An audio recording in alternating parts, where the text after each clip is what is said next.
também não entendo tanto de escalação, eu entendo de reclamar. Você chegou a ver o comentário do Romário com a Fernanda Gentil? Você achou que foi misógino? Eu achei que foi arrogante, foi misógino, foi ridículo. O Romário sendo Romário, né? Agora, vamos combinar, né? Se ele estivesse jogando, botasse o Romário ali, gente, tinha saído vários gols, porque o que se errou de passe, o que se errou de gol, o Romário era um danado de um cara que se posicionava bem pra caramba no campo. Tinha que ficar de boca calada, não podia ser comentarista de futebol.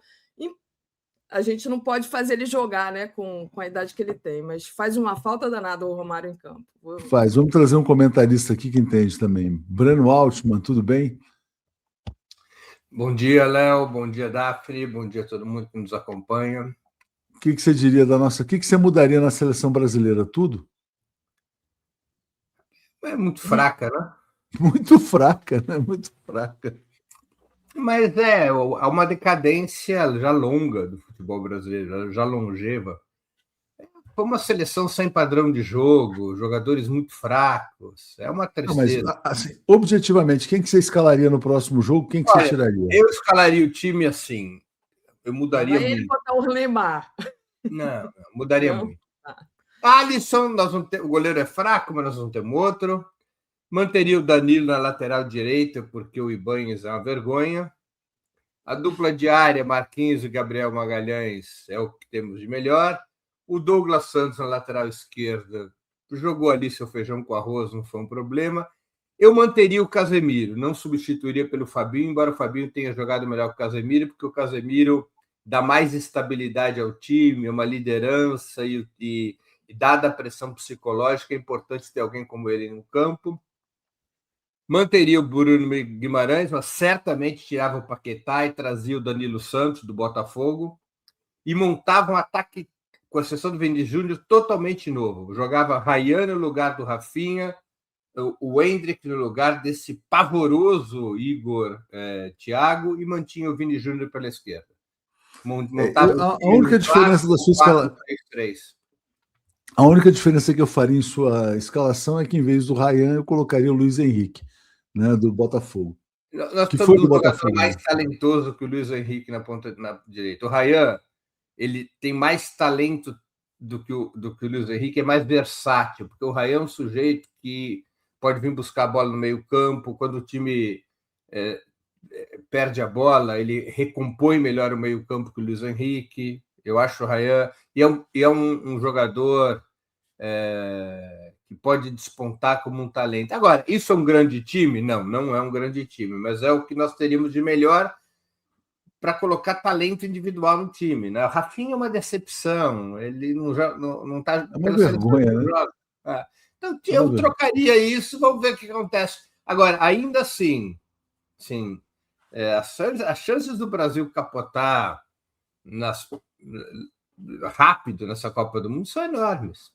Exatamente. Os dois adversários mais prováveis do Brasil, Japão e Holanda, você viu o jogo? Ou Suécia. Não, na Suécia não, nas 16 avos não. A Suécia está no mesmo grupo da Holanda. Mas eu não acredito que vai superar a Holanda e o Japão. Bom, deu uma goleada na Tunísia ontem. Sim, mas a Tunísia é uma equipe fraca. Ô, Léo, hoje a gente tem jogo para torcer, né? Torcer muito, né? Que é o jogo do Irã e Nova Zelândia. Vai ser às 22 horas. Eu e você vamos estar dormindo, mas o pessoal pode torcer aqui pela gente. O Irã já ganhou a guerra, né? Vai ganhar a Copa também. Então, vou passar para o Breno falar sobre o Irã aí. Valeu, gente. Abraços. Valeu. O Claudinei Cirino, obrigado aqui pelo superchat, que o Romário calado é um poeta, realmente ele perdeu a oportunidade de ficar calado.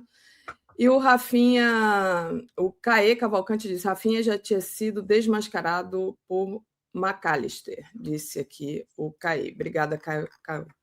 Então é isso, né, Breno? A gente hoje tem esse jogo do Irã com Nova Zelândia. Eu apostei 2-0 para o Irã, não vou estar acordada para ver, que durmo cedo, acordo muito cedo aqui, mas tem outra vitória, né? O Irã celebrou a vitória na guerra contra os Estados Unidos. Queria saber se você concorda, você acha que o Irã humilhou Israel? Como é que você está vendo esse acordo aí, enfim, esse desfecho até agora? Eu considero que foi uma vitória do Irã, evidentemente uma vitória do Irã, e o principal derrotado é Israel, é o regime sionista. Exatamente porque os Estados Unidos priorizaram seus próprios problemas do que os problemas do Estado de Israel.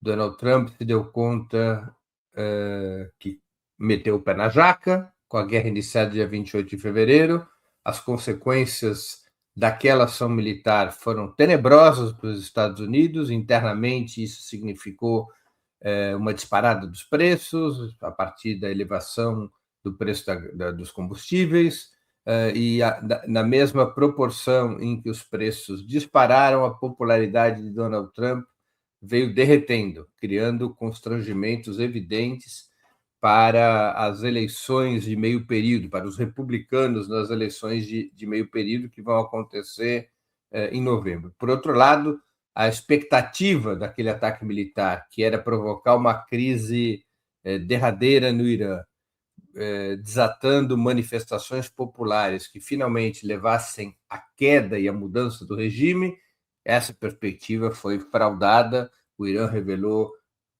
resiliência, unidade nacional ao redor da República Islâmica, e soube ser capaz de reagir aos ataques norte-americanos e israelenses, alvejando as bases militares dos Estados Unidos instaladas nas monarquias do Golfo Pérsico e também atacando ao próprio território israelense.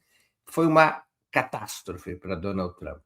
E Donald Trump construiu uma saída, a única que lhe restava, que era aceitar um acordo para sair da guerra. Um acordo que é favorável ao Irã se comparado com a situação anterior ao confronto militar. Isso não significa dizer que os Estados Unidos se renderam ao Irã. Temos que tomar cuidado com os exageros, né? Há um ou outro doidivanas por aí que exageram as circunstâncias desse acordo. Ele é um acordo que representa uma vitória do Irã sobre os Estados Unidos, mas mantém uma situação de equilíbrio no Oriente Médio, uma situação que terá que ser resolvida nos próximos anos. Não significa dizer que os Estados Unidos foram expulsos do Oriente Médio, ou que os Estados Unidos perderam condições de intervenção militar no Oriente Médio. Significa dizer que se estabeleceu uma nova correlação de forças, foi reconhecida, e essa correlação ela é mais favorável ao Irã. Mas, repito, não é uma situação em que nós possamos identificar como derrota estratégica e derradeira dos Estados Unidos na região. Né? Temos que ter cuidado com as avaliações. Israel, sim, sofre uma derrota importante com esse acordo, porque os Estados Unidos simplesmente se dissociaram, ao menos por hora, ao menos verbalmente, ao menos publicamente, dos planos expansionistas do regime sionista e da sua lógica guerreirista. Né? Isso provoca uma crise enorme no campo sionista, entre as forças sionistas em Israel. Netanyahu, nesse momento, se isola muito. As demais forças do campo sionista que lhe fazem oposição cobram a conta, né? Identificam em Netanyahu o responsável pelo isolamento de Israel, por Israel ter tido perdas militares, perdas econômicas, perdas diplomáticas. Há uma onda feroz de ataque a Netanyahu a partir do momento em que esse acordo começou a ser confirmado por ambas partes, tanto pelos Estados Unidos quanto pelo Irã. Né? E está instalada uma crise no interior do regime sionista e colocando o governo Netanyahu sob decisões dificílimas. Respeitar o acordo de paz ou seguir adiante nos seus planos expansionistas, mesmo sem o apoio público dos Estados Unidos. O que os Estados Unidos farão diante dessa situação? Demonstrarão fraqueza, porque não serão capazes de conter o Estado de Israel, ou cumprirão o acordo de paz, provando que são o dono da porcada e, portanto, em condições de impor aos seus aliados aquelas escolhas firmadas em um tratado. Então, é uma situação que também beneficia o Irã, esse grau de isolamento de Israel e essa crise no interior do regime sionista. Né? É claro que nós ainda vamos ter ainda há muita água a correr debaixo da ponte. O memorando de entendimento ainda não está publicado, pelo que o próprio governo iraniano informa, diferentemente do que algumas agências vinham transmitindo, o memorando é bastante simples, joga para o futuro, para os próximos 60 dias, uma série de detalhamentos, mas, fundamentalmente, garante ao Irã 4 elementos decisivos. Primeiro, a sobrevivência da República Islâmica e garantias de que novos ataques não serão desencadeados contra o Irã com o propósito de mudar o regime. Essa é uma conquista importante. A segunda, reconhece, de fato, a soberania do Irã sobre o Estreito de Hormuz, ainda que o Irã, em contrapartida, libere o trânsito em Hormuz para todas as embarcações. Terceiro, acena com a possibilidade concreta da liberação dos ativos bloqueados do Irã e da redução das sanções. Países europeus já informaram ontem mesmo que estão prontos para levantar as sanções contra o Irã. Lembremos que a Europa precisa de petróleo por conta da guerra na Ucrânia e das sanções contra a Rússia. E a substituição do petróleo russo pelo petróleo iraniano é um bom negócio para a Europa. Então, esse é um terceiro ponto relevante. Quarto, o programa nuclear iraniano fica exatamente como estava antes da guerra. Um compromisso do Irã de que não desenvolverá nem adquirirá armas nucleares, mas o Irã mantém a soberania sobre o seu programa nuclear e o memorando de quebra sequer cita a questão dos mísseis, que era uma exigência de Israel, que houvesse eliminação da capacidade balística do Irã. Então, é uma situação na qual o Irã é um vitorioso, os Estados Unidos foram derrotados, mas estão tentando construir uma narrativa de que obtiveram um bom acordo por causa da guerra, é a tentativa de Donald Trump para se relegitimar junto ao seu eleitorado, e a situação de Israel é caótica, a situação do governo Netanyahu é caótica. Sobre isso, né? O Trump começou ali a guerra dizendo que ele estava buscando a rendição incondicional do Irã e terminou aceitando tudo isso que você elencou aí, aceitando um acordo que prevê negociações futuras, alívio das sanções. O que você acha que essa mudança revela sobre os limites do poder dos Estados Unidos nesse atual cenário internacional, né? Revela que os Estados Unidos podem muito, mas não podem tudo. Eles têm uma imensa capacidade militar, mas é possível resistir à capacidade militar dos Estados Unidos. Essa aposta, por exemplo, a Venezuela não pôde ou não quis fazer, mas o Irã fez e pôde fazê-la. Tá? Não serão todos os estados que possuem condições de resistir ao poderio militar norte-americano. Novamente, a situação da Venezuela era muito mais frágil que a do Irã. Mas o Irã demonstrou que é possível enfrentar o poderio militar dos Estados Unidos e, sob determinadas circunstâncias, triunfar sobre esse poderio militar. Essa prova já havia sido dada nos últimos 50 anos pelo Vietnã, pelo Afeganistão. Voltou a ser dada pelo Irã. Os Estados Unidos não são imbatíveis. E os Estados Unidos, neste momento, são obrigados a reconhecer que não são imbatíveis e que sua vontade se dobra à capacidade de resistência de outros povos. Né? Isso é um elemento muito importante, Daphne, muito importante, porque um dos instrumentos da hegemonia, da dominância global dos Estados Unidos, é introjetar nas pessoas, nos partidos, nos movimentos sociais, nas nações, introjetar um derrotismo fatalista. Ou seja, olha, não adianta enfrentar os Estados Unidos, quem enfrentar vai perder. Isso é um elemento essencial da hegemonia. Quando os seus possíveis adversários e inimigos consideram a derrota inevitável, eles não vão lutar, ou vão lutar em condições muito precárias. O Irã quebra esta lógica. Ele expulsa o derrotismo fatalista do cálculo. Ele diz e prova: os Estados Unidos são muito poderosos, mas podem ser derrotados. Isso é uma lição para os outros povos. Não é fácil essa situação. Não é fácil enfrentar os Estados Unidos. O Irã paga um preço gigantesco em termos materiais, em termos de vidas humanas, mas é possível derrotar o imperialismo norte-americano. É essa, penso eu, a grande lição. Qual é o futuro do Netanyahu agora? Na sua... Olha, ele vai para eleições daqui a pouco, né? Ainda não está fixada a data, mas certamente em algum momento antes de outubro haverá eleições. É provável que elas ocorram antes até, que elas venham ocorrer em agosto ou em setembro. A situação dele é precária. É precária porque ele é visto como um derrotado, e um derrotado tem dificuldades de disputar eleições. Ele está abandonado, é visto como abandonado pelo próprio Donald Trump.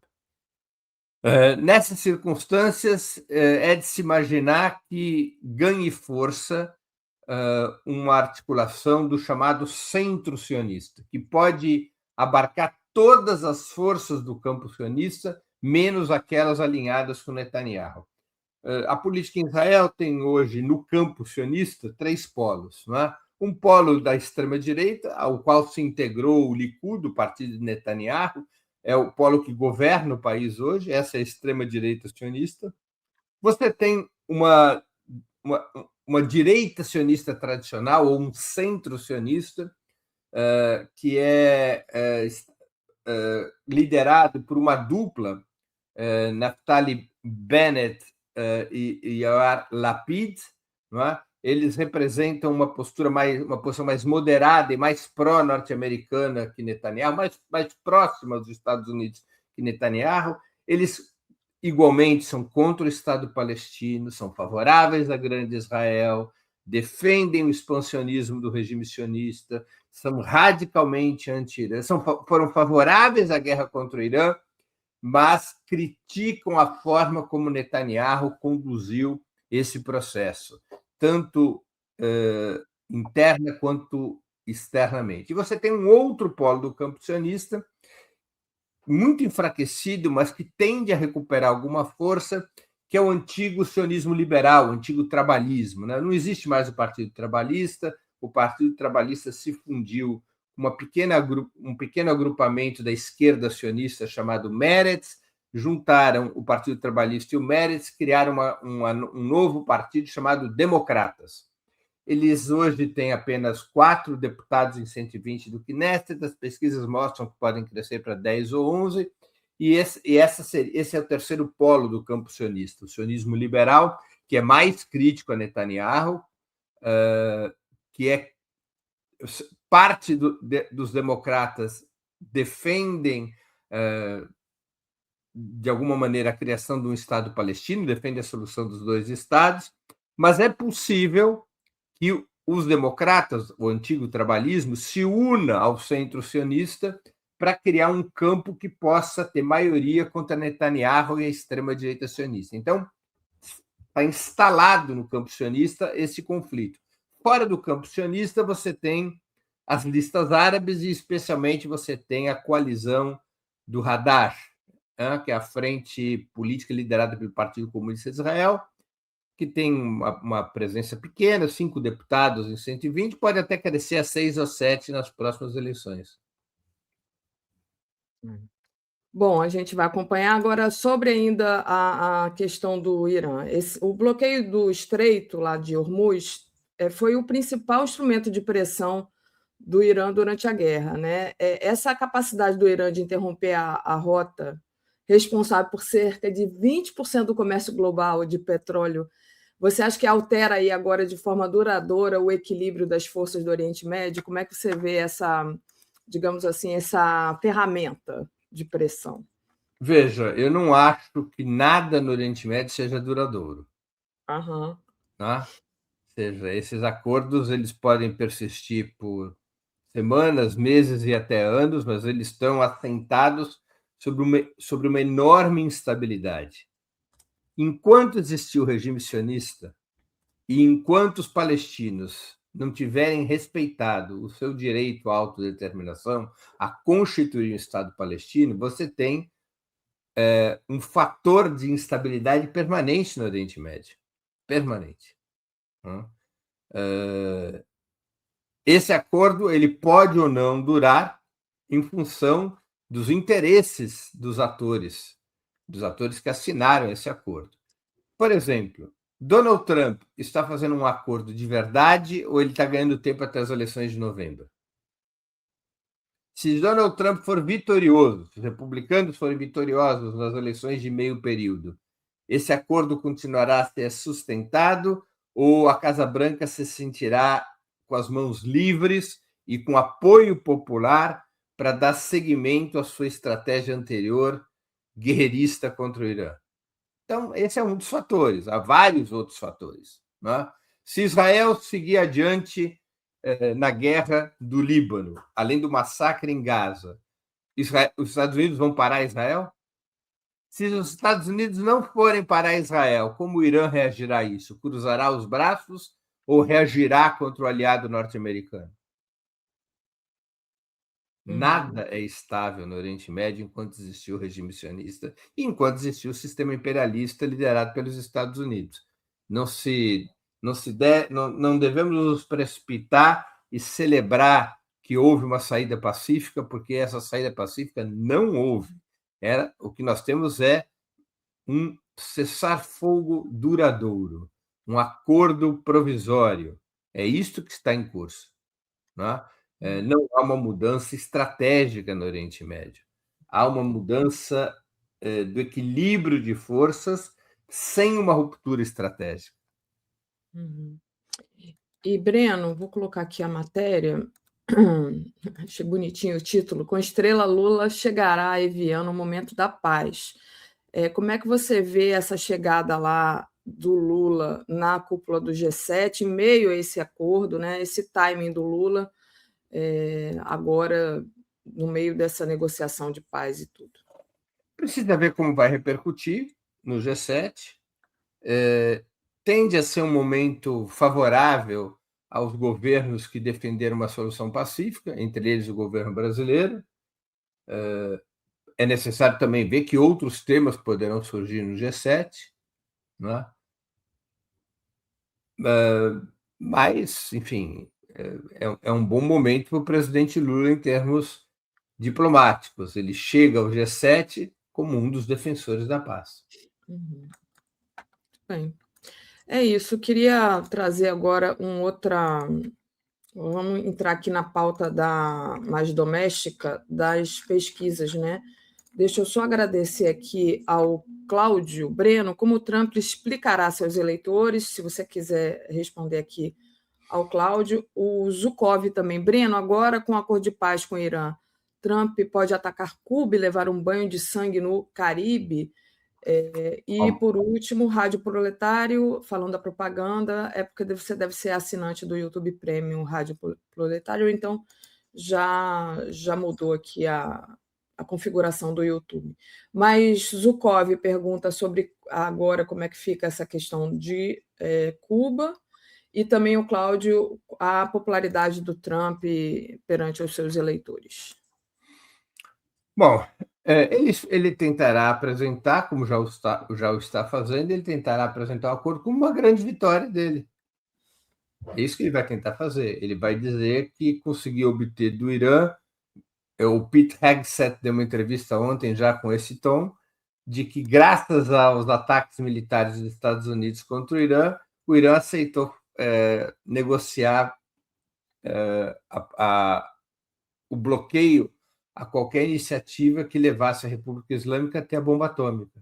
O problema é que isso já existia antes, existia no acordo do Irã com Barack Obama. Nessa entrevista, perguntaram isso ao Pete Hegseth, ao secretário da Guerra, mas esse acordo já existia. E ele respondeu, não, mas a diferença é que agora esse acordo foi estabelecido depois de uma guerra. Ou seja, nós impusemos esse acordo pela força. Antes estava só na palavra. É exatamente o mesmo acordo, não é? De que o Irã não desenvolverá nem adquirirá armas atômicas. Mas, de toda maneira, Donald Trump tratará de apresentar como um triunfo. Veja, não é uma novidade. Eu tenho usado como exemplo o comportamento de Richard Nixon quando houve o Acordo de Paris, em janeiro de 1973, a partir do qual as forças norte-americanas foram retiradas do teatro de combates no Vietnã. Não é? A situação militar norte-americana era muito precária.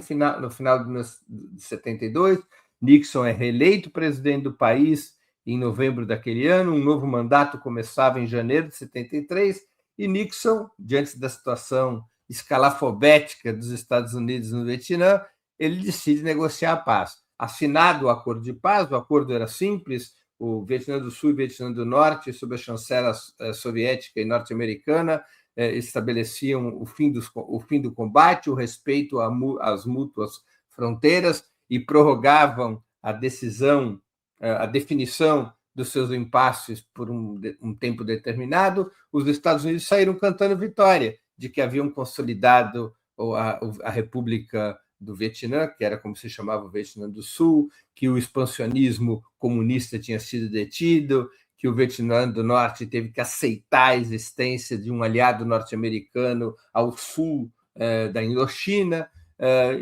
saiu cantando de galo.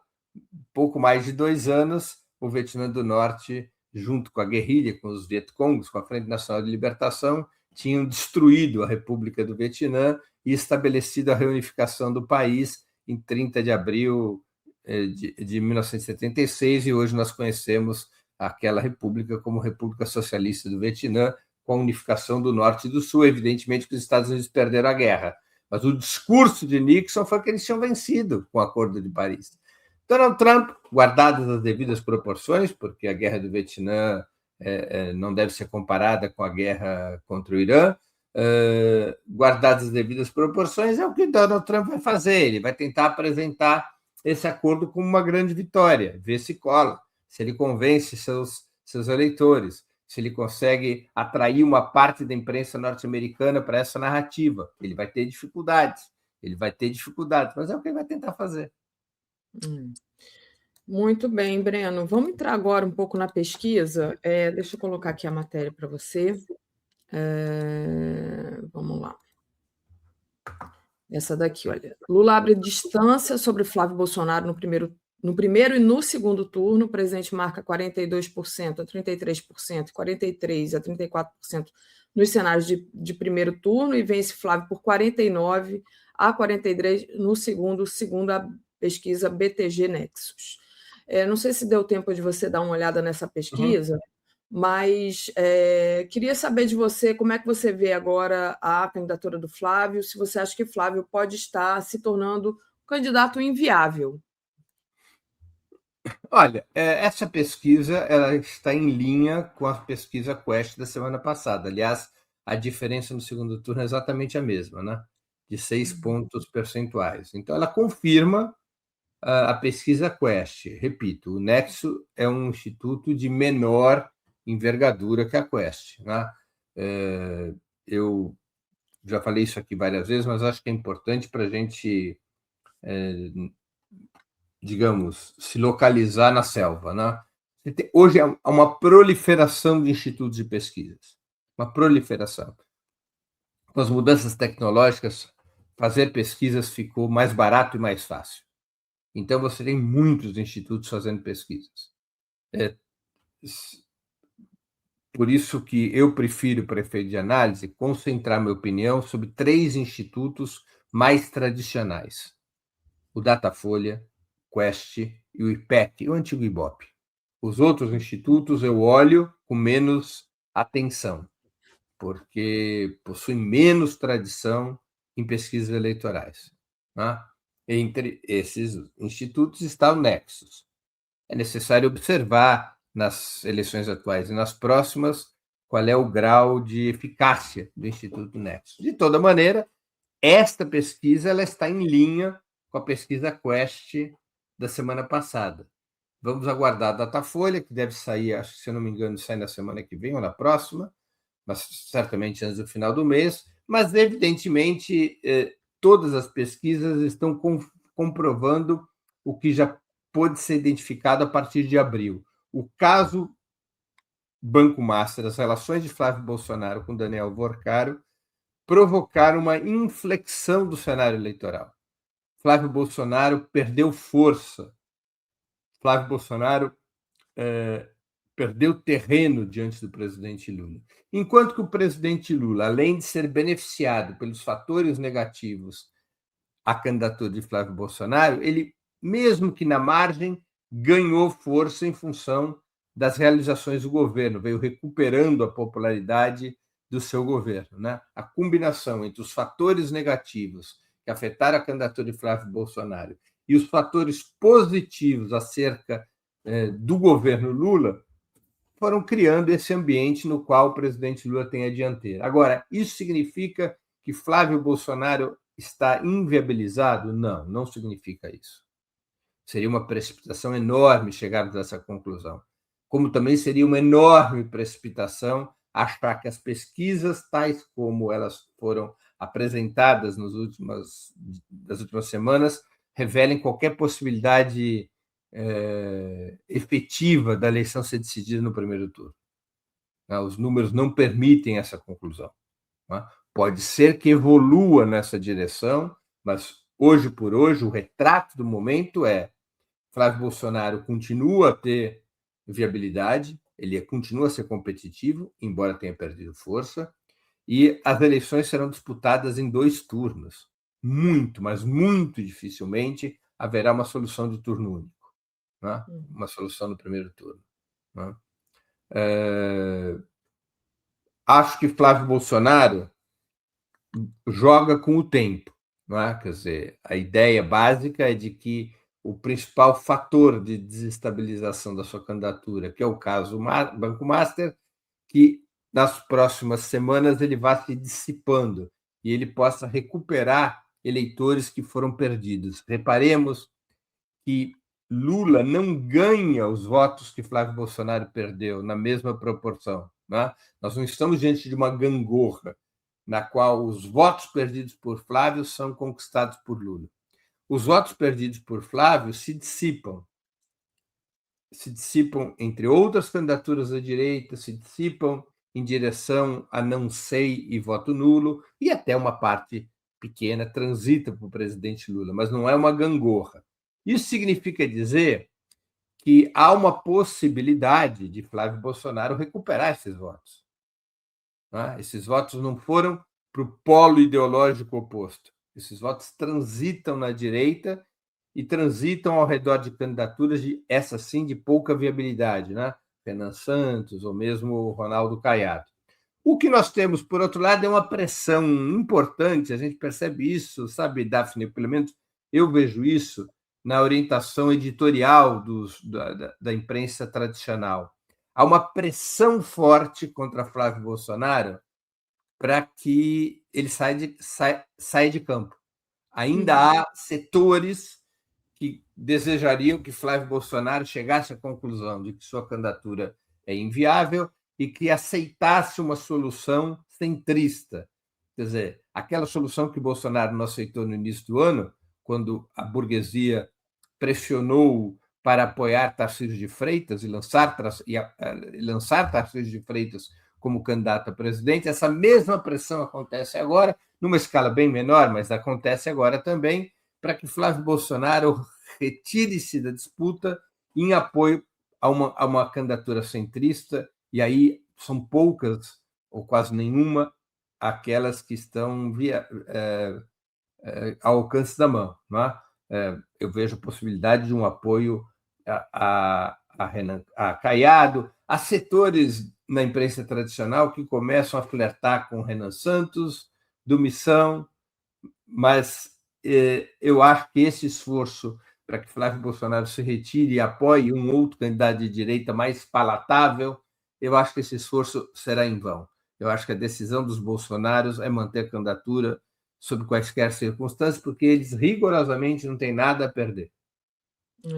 E eles, na hierarquia de desejos da família Bolsonaro, certamente o desejo número 1 é vencer as eleições. O desejo número 2 é perder as eleições, mas continuar a dirigir o campo conservador no país. Isso.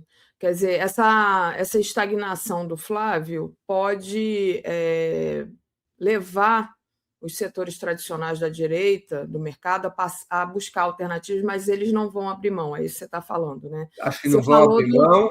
Do Caiado, tem o Zema, o Tarcísio, enfim, não sei. Não, o Tarcísio não pode ser candidato a presidente. Não pode mais, né? Então, as opções que eles têm, que estão na raia, é o Caiado, o Zema e o Renan Santos. O Zema ninguém bota... Eu não vejo movimentos em favor do Zema. Mas há movimentos em favor do Caiado e movimentos em favor do Renan Santos. Mas é uma pressão bem menor do que quando a hipótese era Tarcísio de Freitas. Né?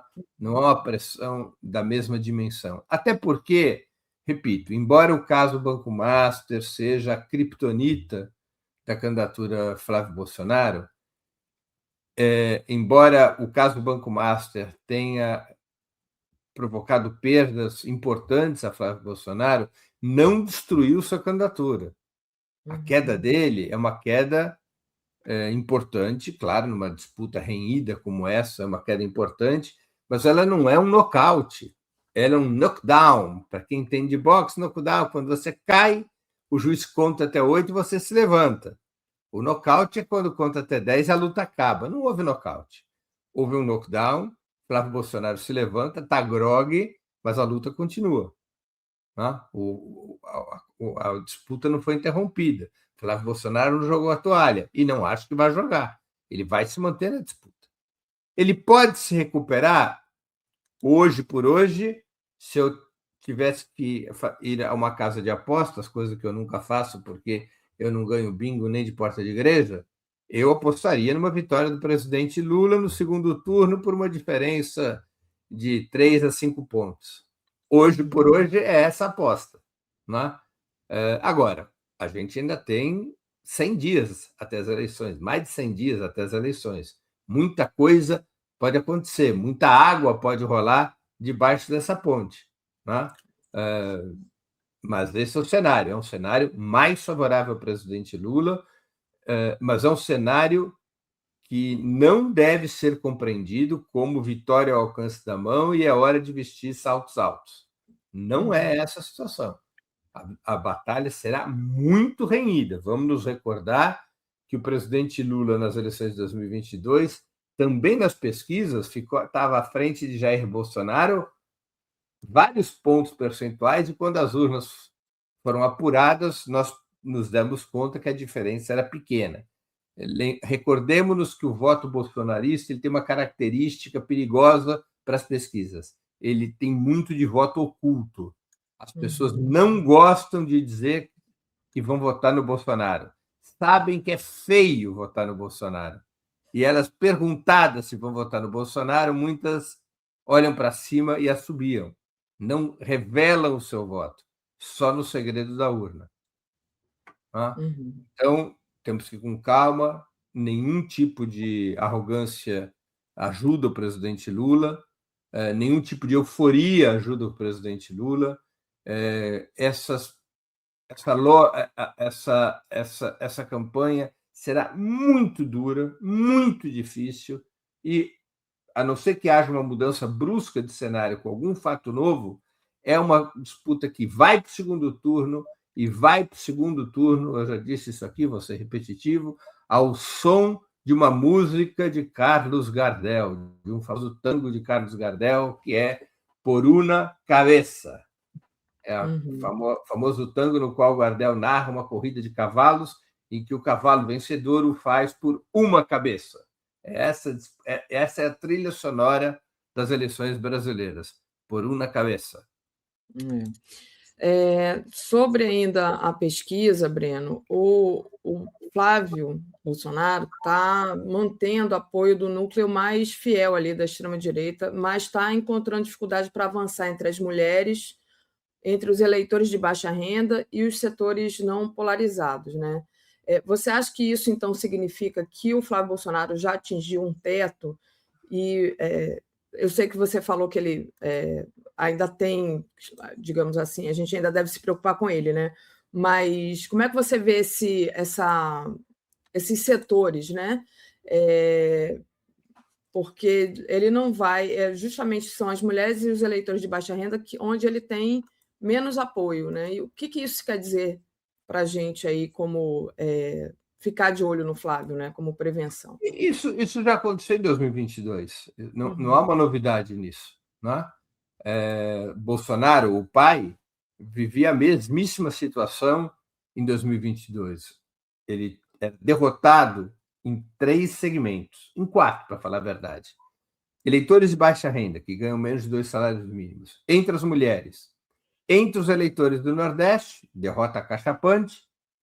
E 4, entre os católicos, para fazer um recorte religioso. Então, nesses 4 nichos, Bolsonaro era derrotado em 22 e o cenário não mudou agora. Ou seja, as fragilidades de Bolsonaro, o filho, as principais dificuldades são exatamente nesses setores, né? Entre os eleitores de baixa renda, entre os eleitores do Nordeste, entre as mulheres e entre os eleitores católicos. Noves fora, não há muito o que fazer em relação ao recorte religioso, ele tem um problema com a baixa renda, com as mulheres e com o Nordeste. O Nordeste, ele tem tentado estabelecer alianças para alavancar sua situação. Aliás, no Ceará, por exemplo, com a ajuda de Ciro Gomes, né? A aliança de Ciro Gomes com o bolsonarismo para disputar o governo do Ceará abre uma porta para Flávio Bolsonaro naquele que é o segundo colégio eleitoral do Nordeste, né? Depois da Bahia, Pernambuco, é Ceará. Depois é Pernambuco. Agora me deu uma confusão aqui. Talvez o Ceará seja o terceiro colégio eleitoral, mas é um colégio eleitoral muito importante no Nordeste, né? Então, o bolsonarismo tenta, através de alianças, construir caminhos para minorar a sua situação no Nordeste. Não tem muito o que fazer sobre as mulheres, porque o bolsonarismo é o que é. Eles ensaiam movimentos de colocar uma mulher de vice, por exemplo, né? Mas já testaram em pesquisas e o resultado foi que isso não altera em nada o eleitorado feminino. Colocar ou não uma mulher não muda a percepção que a maioria das mulheres tem sobre o bolsonarismo. O bolsonarismo fez sempre questão de deixar claro seu ponto de vista misógino, machista. Não tem mágica eleitoral que resolva isso, né? Então, agora, não é uma situação nova. Não é que o bolsonarismo tinha força entre as mulheres e perdeu, tinha força entre os mais pobres e perdeu. É a situação constante do bolsonarismo. Como é que eles operam para compensar isso? Eles têm que aumentar o voto entre os homens, especialmente entre os homens jovens. Eles têm que aumentar muito a votação no sul e no sudeste do país. Por isso, São Paulo é a batalha decisiva das eleições desse ano. Sempre o é, mas dessa vez mais ainda, ou seja, eles têm que reduzir a votação do presidente Lula em São Paulo em relação a 2022 para aumentar suas chances eleitorais, né? E tem que fazer com que os remediados, aqueles que estão acima de 2 salários mínimos, se inclinem contra o presidente Lula. Então, eles têm que mudar, coisa que já o fazem, eles têm que concentrar sua campanha eleitoral nos nichos que lhes são favoráveis. Eles não têm como entrar nos nichos favoráveis ao PT e ao presidente Lula. Por isso que já se especula que o vice de Flávio, por exemplo, não será uma mulher, porque não adianta nada. É melhor ter um vice de Minas Gerais, fala-se agora no senador Cletinho, porque a disputa de Minas Gerais será também muito importante. Em São Paulo, o bolsonarismo está forte, Tarcísio de Freitas apoia a eleição de Flávio Bolsonaro, é o governador, é o favorito à reeleição, há uma aliança ao redor de Tarcísio de Freitas que ajudará o bolsonarismo.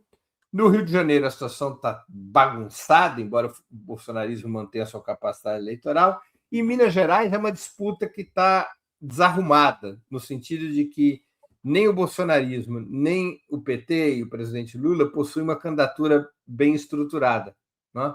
Então, muitos já falam, ao invés de tentar conquistar o eleitorado feminino com uma vice-mulher, vamos botar um vice de Minas Gerais para tentar melhorar o desempenho do bolsonarismo naquele estado é muito relevante para as eleições brasileiras, né? Então, acho que essa situação não é diferente do que 2022, não há uma novidade nisso. Agora, só mais um dado aqui sobre rejeição, né? A rejeição do Flávio Bolsonaro é de 52%, superior à do Lula, que é de 47%, né? Como é que você avalia essa rejeição de 52%, além, né, da incapacidade que ele tem agora de converter esse capital político herdado do pai dele? Você acha que isso aí já... Enfim, eu acho muito difícil extrair conclusões sobre a rejeição quando ela se encontra neste patamar, porque se a gente fizer a conta pela margem, a rejeição de um e de outro é praticamente a mesma, né? É um país polarizado e com seus blocos políticos muito calcificados. Então, nós estamos... É um ambiente de jogo de futebol. Ou seja, quem é Corinthians, quem é Palmeiras, quem é Santos, e não se muda o voto. Então, você tem uma calcificação muito forte e essa calcificação se estrutura pela rejeição, com o bloco de apoio ao presidente Lula rejeitando o bolsonarismo e com o bloco de apoio ao Flávio Bolsonaro rejeitando o PT e o presidente Lula. E os números são próximos, embora, volto a dizer, ligeiramente desfavorável a Flávio Bolsonaro, mas se você fizer pela margem, eu não vi exatamente qual é a margem da pesquisa Nexus, mas acho que é de 3 pontos. Nós vamos estar falando de 49 a 50. Dois pontos. Nós vamos estar falando de 50 a 54 de rejeição. E com o caso do presidente Lula, a gente estaria falando de 45 a 49. Então, embora seja um cenário desfavorável ao Flávio Bolsonaro, mais favorável ao presidente Lula, evidentemente, nós não estamos falando de uma diferença expressiva, né? Uhum. Muito bem, Breno. A gente ainda tem poucos minutinhos aqui. Queria um comentário seu sobre as eleições no Peru, né? Estou até com uma matéria aqui, vou abrir para você. Como é que você está vendo lá essa alta, digamos assim, incerteza, né? E aí está tendo manifestações, eu acho que apoiadores do Roberto Sanches, né? Pedindo transparência eleitoral, essa pequena margem e toda essa pedido de recotagem de votos que está acontecendo. Como é que você avalia a situação no Peru? A minha avaliação que eu faço, acho que é a mesma há 10 anos. O Peru é uma instabilidade absurda, né? E as eleições não resolveram essa instabilidade, porque, primeiro, que os candidatos que passaram ao segundo turno passaram com uma margem pequena de votos, cada um deles teve entre 15% e 20% dos votos, e o segundo turno está como está, uma disputa por um punhadinho de votos, né? A diferença atual, segundo a apuração, está em 18 mil votos, o que é rigorosamente nada, né? É uma diferença muito apertada. E você vai ter essa situação de protestos e manifestações, o que colocará em questão a legitimidade do presidente eleito, qualquer que seja ele. Se for a Keiko, que é o mais provável que dê em vitória a Keiko Fujimori, o que nós vamos ter um governo extremamente instável, numa situação que é basicamente a mesma, já tem aí 10 anos. Bom, a gente segue acompanhando. Obrigada aqui ao superchat da Maria Luísa. Deixa eu colocar aqui. Breno, em Salvador, para o ato Pró-Cuba, a CJM Sebapaz. Fala um pouquinho do ato para a gente. Como é que vai ser? Eu vou estar nessa atividade hoje à noite, vou para Salvador hoje à tarde. É uma atividade que se realiza no campus da Universidade Federal da Bahia. Tá? Deixa eu ver exatamente aonde é aqui para divulgar, para as pessoas poderem ir. Me dá só um segundinho aqui que eu, em algum canto, eu tenho. Enquanto você está procurando na Faculdade de Arquitetura da Federal da Bahia, hoje às 18 horas. É uma atividade promovida pela própria universidade, pela Associação José Martí, pela Frente Brasil Popular, pela Frente Povo Sem Medo, pelo Sebrapaz. Né? É um ato político-cultural. Estará também na mesa o embaixador de Cuba no Brasil, Victor Cairo. Se não me engano, também estará Socorro Gomes, a presidenta do Sebrapaz, numa atividade importante ali na capital baiana de solidariedade a Cuba. Eu vou hoje à tarde, de madrugada, já estou de volta em São Paulo, porque amanhã eu tenho que apresentar o programa. Então, vai ser um vapt-vupt em Salvador. A Faculdade de Arquitetura da UFBA, ela é no campus Ondina? Você sabe? Poxa, agora você me pegou. Achei aqui, Rua Caetano, Faculdade de Arquitetura, Universidade Federal da Bahia, Rua Caetano de Moura, 121. Então, achei aqui, eu estava procurando. Pronto. Aí. Muito bem. Chego às 5h30 da tarde em Salvador, vão me buscar no aeroporto, já vou direto para a atividade. O aeroporto é longe. Janto e já volto para o aeroporto. O aeroporto é bem longinho. O Caê Cavalcante diz que só é um equívoco na tua análise, no Casemiro, então o Caê está querendo tirar o Casemiro, mas tudo bem. Eu não tiraria, eu seria um pouco mais conservador em relação ao Casemiro, porque o Casemiro vinha jogando bem até a partida de antes de ontem, né? E é um jogador, repito, ele já está cansado de guerra, já está na fase da carreira. O Fabinho não é muito mais novo que ele, acho que o Casemiro deve estar com 34 anos, o Fabinho tem 32, o Casemiro tem mais valências técnicas do que o Fabinho, e o Casemiro tem uma liderança sobre a equipe que, nessa hora de pressão da torcida, da imprensa esportiva, é importante ter em campo uma liderança que unifique o grupo, né? Legal. Bom, vamos lá. Programação do Opera Mundi aqui esta semana. Então, sempre às 11 horas, à exceção de sexta-feira. Segunda-feira, às 11, Felipe Boni, o Green Brasil, é isso? O Green BR? O Felipe é um dos grandes especialistas em questões urbanas no Brasil e é uma entrevista sobre o futuro das cidades, né? Ou seja, sobre o tema da especulação, do papel do Airbnb na gentrificação das grandes cidades brasileiras, sobre a ocupação do espaço urbano, sobre a mobilidade, enfim, é uma entrevista sobre o futuro das cidades.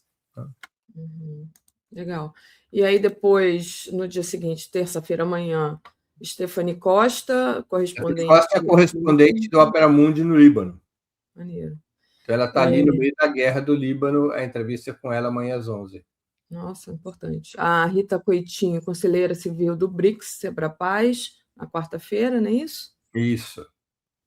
E na quinta-feira a gente tem o Tarcísio Mota, deputado federal aqui do Rio, querido Tarcísio. E na sexta, o Jones Manuel, que é pré-candidato a deputado federal pelo PSOL de Pernambuco. Como é dia de Jogo do Brasil, é bem cedinho a entrevista, que é para todo mundo poder almoçar em casa, se preparar para o jogo. Gente, mas o jogo é à noite. Mas é assim que funciona. Se a gente fizesse no horário normal às 11 horas, é complexo. As pessoas... Resolvemos fazer bem cedo o programa na sexta-feira. Bom, então a concentração vai ser cedo, vai começar logo. Eu mesmo me concentro bem antes do jogo. Tá bom. Então, segunda-feira a gente vai falar desse jogo. É um ritual. Assistir jogo da Seleção Brasileira é um ritual. Qual o seu palpite para a vitória em cima do Haiti? 4-0 para o Brasil. 4-0? Nem me lembro mais quanto é que eu marquei no bolão. Depois eu vejo. Obrigada, Breno. Um grande beijo para você. Bom dia. Você também, Daphne. Valeu. Para todo mundo. Tchau, tchau.